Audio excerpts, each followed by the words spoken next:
Hey guys, welcome back to my channel. Thanks so much for coming to watch this video. As you saw in the description, this video is going to be talking about my feeding tube. I'm going to be answering some questions that people typically ask me, like why do I have a feeding tube? Can I still eat food? Does it hurt? How long will I have the feeding tube? And a couple other questions. So if that sounds interesting to you, then stay tuned. So first, I figured I would explain obviously why I have a feeding tube. So at the beginning of my chronic illness journey about 3.5 months ago, it all started with stomach pain. And that stomach pain did not go away for 18 months. When I ate food, it became worse, and I had a lot of other GI symptoms like loss of appetite, nausea, acid reflux, and intense stomach pain. Literally all day long. It did not go away for a second in 18 months. So at that point, after the first 1.5 years, I decided I would try a liquid diet because I had gone through every GI test in the book, lots of different types of medications, natural remedies, and nothing was working or coming up as a diagnosis. So nobody really knew what was going on. So I myself decided to try a liquid diet to see if that would help, and it surprisingly did. Unfortunately, I wasn't able to get in enough calories a day to sustain my weight, and so that's why I needed the feeding tube, was because I was losing weight kind of quickly. So this summer, I will have had my feeding tube for 2 years, and I have no idea how long I will have the tube. I remember when I first got my feeding tube, one of my friends asked me how long I will have my tube, and I said, I'm not sure, most likely more than a month, and that was almost 2 years ago. So I could talk all day long, oh, I'm planning to be done with it by next year or whatever, but I mean, it could be next month, I could be miraculously healed, or it could be 10 years, I just don't know. So, but that is in the works. We are trying a lot of different treatment options right now to try and get me off the feeding tube. So far, they haven't been too successful, but it is too early to tell for some of them. So I will keep you updated on those. So the big question I get from people is, can I still eat food? Can I? Yes. Do I? Yes. Should I? Since I don't have an issue actually digesting my food and consuming it, it is still safe for me to eat food. It's not like I'm harming myself when I do eat. Typically, I'm not going to go out to Chipotle and get a big burrito with a side of chips and guacamole. Like, that's just not going to happen. So typically when I do eat, it's like maybe like 10 chips or 10 M&Ms or like spoonfuls of yogurt or like a yogurt drink or whatever. Just like anything I'm craving at the moment to like curb my cravings, because when you go without a majority of food for 2 years, you get a lot of cravings. So like I haven't had a full meal since before I got my feeding tube. So I do eat, but it's not, I don't even eat a day's worth of amount of calories in a week. So like it's not near enough to sustain myself, because when I do eat, I have to know that I'm going to be dealing with the symptoms and the consequences afterwards. So typically the more I eat, the more symptoms I get. So I just kind of use my own judgment. If I'm feeling crappy that day, I'm not even going to feel like eating anyways, so I don't.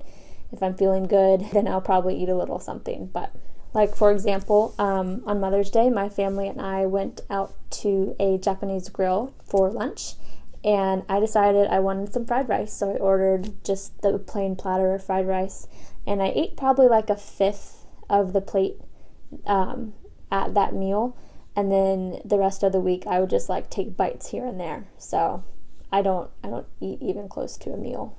So what type of tube do I have? Currently I have a GJ tube, but I have had 3 types of tubes since transitioning to tube feeds. I started out with an NG tube, which stands for nasogastric, and that's a tube that goes in your nose, down your throat, and into your stomach. That is considered a temporary tube. they can be taken in and out easily. I actually learned how to do that myself.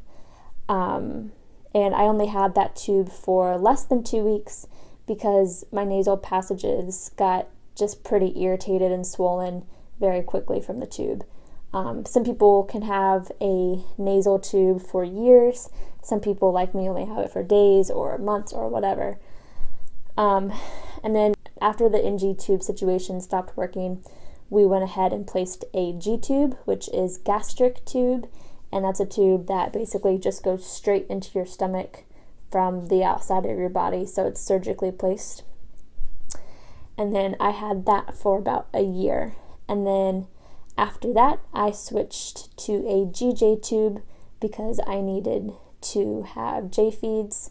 GJ stands for gastrojejunal.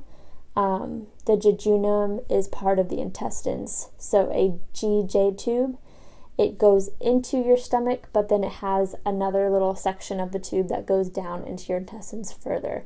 So it has like a dual purpose, and I can access both my stomach and my jejunum with the same tube, so it's pretty cool. I switched over to J feeds last year, and that is because about 7 months into my feeding tube journey, I guess you would call it, I started getting all of my GI symptoms back again with my tube feeds, which wasn't normal.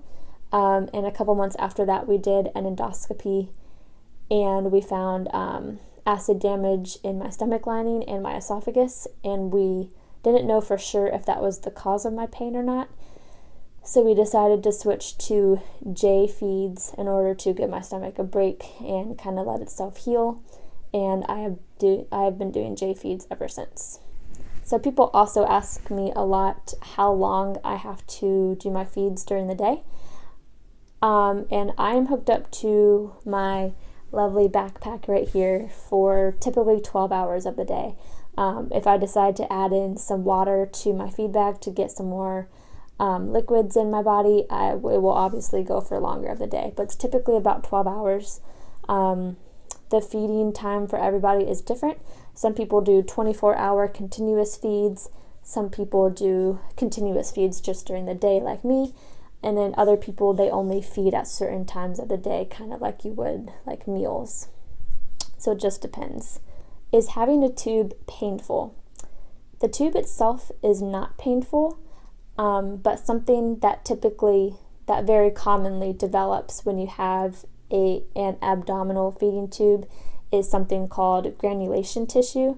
And that is basically like a new growth of tissue that is like around the tube that is kind of like visible on the outside of your body. It's not growing on the outside of your body, but like it grows right in the hole where the tube is.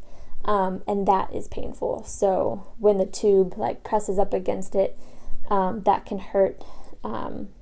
It doesn't hurt all the time. Some days I'm totally fine and I don't even know I have granulation tissue.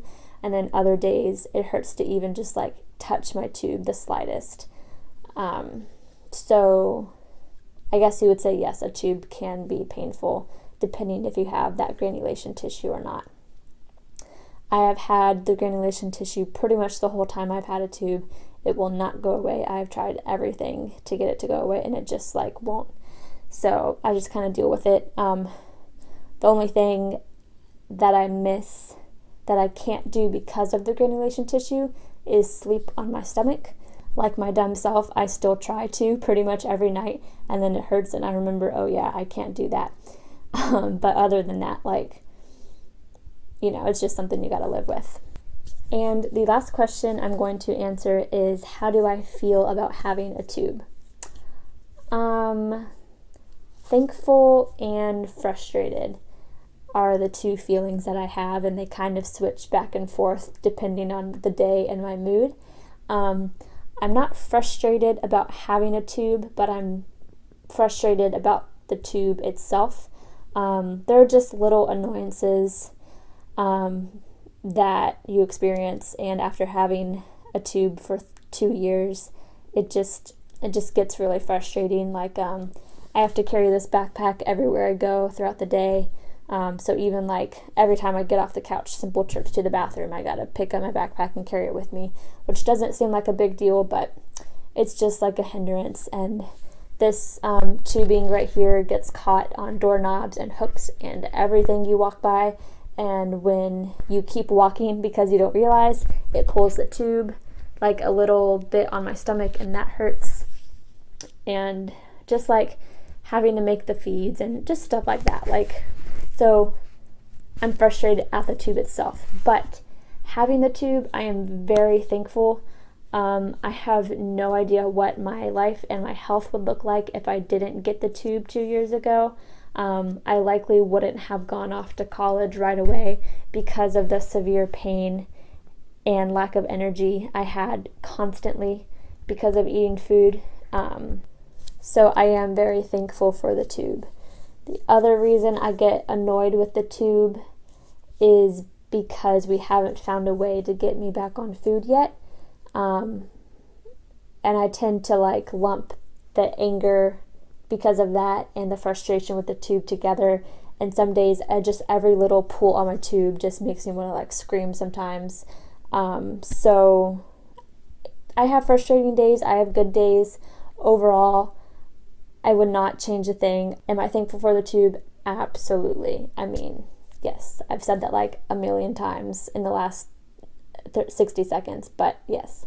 So yes, that is the end of my feeding tube FAQ video. If you have any other questions, please feel free to leave them in the comments, or if you know me in person, ask me in person, and I will try to answer them in future videos. I have also recently just posted a video and I show you what my feeding tube looks like, how the inside of it works, and how I set up my feeds. So if you're curious in learning about those, you can go over and watch that video. I'll try to post the link in my bio. But yeah, again, thanks for watching and have a great day, and I'll see you next time. Bye.